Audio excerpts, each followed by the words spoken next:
17వ శతాబ్దంపు భారతదేశంలో ఒక గొప్ప వీరుడి కథ ఇది. ఆయన పెద్ద సామ్రాజ్యాలనే సవాలు చేశాడు.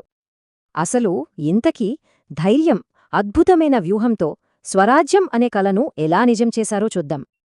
అప్పటి పరిస్థితి చూస్తే దక్కన్ పీఠభూమి మొత్తం మొగలులు, ఆదిల్షాహీల నియంత్రణలో ఉండేది.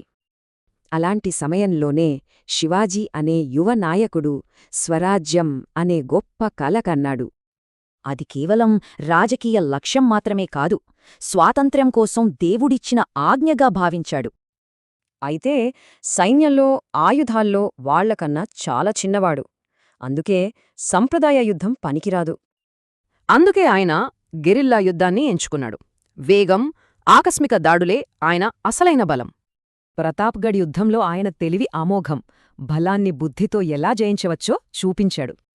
యుద్ధంలోనే కాదు, ఆగ్రాలో పండ్ల బుట్టలో దాక్కొని తప్పించుకోవడంలోనూ ఆయన చాకచక్యం కనిపిస్తుంది. ఇక 1674వ సంవత్సరం వచ్చింది.